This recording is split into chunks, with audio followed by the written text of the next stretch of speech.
আসসালামু আলাইকুম ভাই, কেমন আছেন? বসে আছি একটা নীরব একটা জায়গায়। আর আপনাদেরকে আমি বলি ভাই, গাজীপুরের যে মেয়েটা, ওই যে খালু এবং ভাগ্নি, যারা হচ্ছে শুনছি ঢাকায় আর কি কোন এক বন্ধুর বাসায় নাকি নিয়ে আসছিল।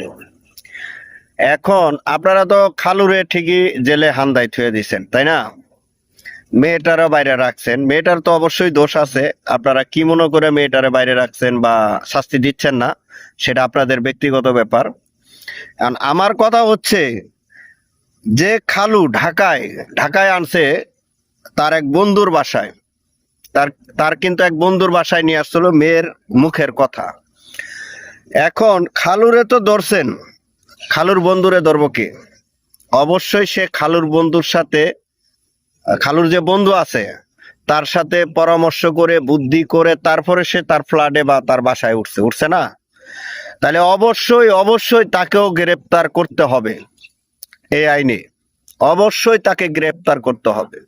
আপনারা শুধু একজনকে কেন গ্রেপ্তার করছেন? একজন অপরাধীকে জায়গা দেওয়া, তার চেয়ে বড় অপরাধ এই বাংলাদেশের ভিতরে আর কিচ্ছু নাই, মানে এই পৃথিবীতে কেউ নাই। কারণ অপরাধ, সে অপরাধ করবে যাই না শুনে তাকে হচ্ছে জায়গা দিচ্ছে, তাকে সেভ করতেছে।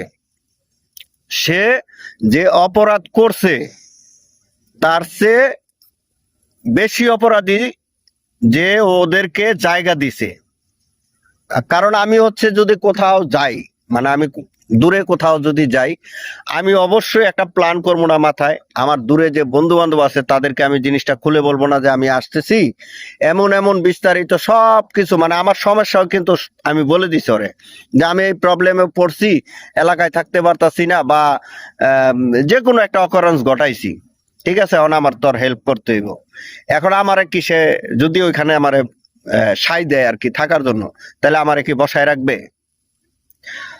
তাহলে আমার চেয়ে বেশি অপরাধী করছে সে, কারণ আমি অপরাধ, যে অপরাধ করছি তার চেয়ে বেশি অপরাধ তার। সে আমাকে জায়গা দিছে, একজন অপরাধীকে জায়গা দিছে। আপনারা সেই অপরাধীকে কেন ধরেন না?